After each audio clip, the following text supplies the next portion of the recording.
Assalamualaikum warahmatullahi wabarakatuh. Salam sehat semuanya teman-teman. Perkenalkan, nama saya Kurnianingsi dari kelas MK61 dari Prodi Manajemen Pemasaran, peserta kuliah metode kuantitatif dalam bisnis. Dan yang terhormat Bapak dosen pengampu saya yaitu Bapak Hari Yulianto, SE MSI.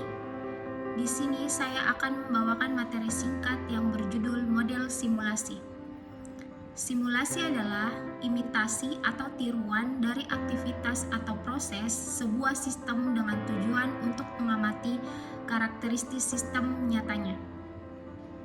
Alasan penggunaan simulasi yaitu pembelajaran atau investigasi terhadap interaksi antar komponen dalam suatu sistem yang kompleks. Yang kedua, studi dampak perubahan informasi, organisasi, dan lingkungan terhadap sistem. Mengidentifikasi variabel yang paling berpengaruh terhadap sistem melalui perubahan input terhadap output.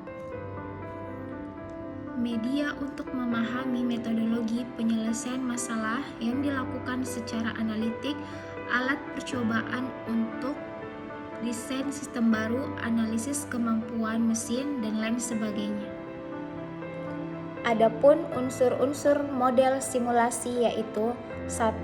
Komponen-komponen model, yang kedua variabel, yang ketiga parameter, yang keempat hubungan fungsional, dan yang terakhir yang kelima constraint. Langkah-langkah simulasi. 1. Pendefinisian sistem, menentukan batasan sistem dan identifikasi variabel yang signifikan. Yang kedua yaitu formulasi model, yakni meneruskan hubungan antar komponen model. Dan yang ketiga pengambilan data, identifikasi data yang diperlukan model sesuai tujuan pembuatannya. Yang keempat pembuatan model, yakni menyesuaikan penyusunan model dengan jenis bahasa simulasi yang digunakan. Yang kelima verifikasi model, yakni proses pengecekan terhadap model apakah sudah bebas dari kesalahan.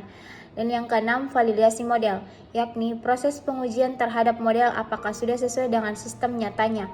Skenariosisasi, setelah model dianggap valid, maka berikutnya adalah membuat beberapa skenario atau eksperimen untuk memperbaiki kinergi sistem sesuai dengan keinginannya. Kelebihan dari simulasi secara relatif yaitu simulasi lebih sederhana dan fleksibel. Simulasi dapat digunakan untuk menganalisis situasi dunia nyata yang besar dan kompleks. Kerumitan dunia nyata dapat dimasukkan di mana kerumitan tersebut tidak dapat diatasi oleh sebagian besar model manajemen operasional lainnya. Memungkinkan adanya faktor-faktor pemadatan waktu. Simulasi memungkinkan pertanyaan bagaimana jika para manajemen ingin mengetahui terlebih dahulu pilihan yang menjadi pilihan paling menarik. Simulasi tidak bertentangan dengan sistem dunia nyata. Contohnya, mungkin akan sangat mengganggu jika mengadakan percobaan kebijakan atau gagasan baru secara fisik di rumah sakit atau dalam suatu bangunan pabrik. Dan yang terakhir kelebihannya yaitu simulasi dapat meneliti efek interaksi antara komponen satu persatu atau variabel untuk menentukan komponen atau variabel yang penting. Dan adapun kelemahan dari simulasi yaitu model simulasi yang baik bisa jadi sangat mahal karena untuk mengembangkannya dibutuhkan waktu berbulan-bulan. Yang kedua, simulasi merupakan sebuah pendekatan trial and error yang dapat menghasilkan solusi yang berbeda jika diulangi. Yang ketiga, para manajer harus menetapkan semua kondisi dan kendala untuk solusi yang ingin mereka uji. Yang keempat, setiap model simulasi bersifat unik, yaitu solusi sebuah model dan kesimpulannya umumnya tidak dapat diterapkan pada personal lainnya. Adapun contoh penerapan simulasi. 1. Memperkirakan permintaan pada bisnis produksi. Yang kedua, evaluasi sistem senjata atau taktik militer yang baru. Yang ketiga, perancangan sistem komunikasi dan message protokol. Yang keempat, menghitung keuntungan penjualan. Yang kelima, perancangan dan analisis sistem manufacturing. Yang keenam, perancangan dan pengoperasian fasilitas transportasi, misalnya jalan tol, bandara, rel kereta, ataupun pelabuhan. Berikutnya, evaluasi perencanaan organisasi jasa, misalnya rumah sakit, kantor pos, atau restoran fast food.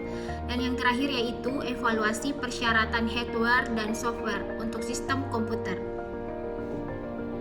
Kesimpulan dari model simulasi yaitu, simulasi merupakan teknologi yang tangguh untuk meningkatkan dan optimalisasi solusi. Yang kedua, model dan simulasi sebagai alat pengambilan keputusan yang tak ternilai harganya bisa dilakukan berulang kali dengan kasus atau skenario yang berbeda. Dan yang terakhir yaitu, simulasi merangsang pemikiran kreatif dan menghasilkan keputusan yang lebih baik. Harapan saya sebagai mahasiswa yaitu dapat mengerti dan memahami materi yang diberikan oleh dosen, walaupun proses belajar saat ini itu lewat online. Ya, saya berharap pandemi ini segera berakhir agar kita bisa langsung kuliah tatap muka.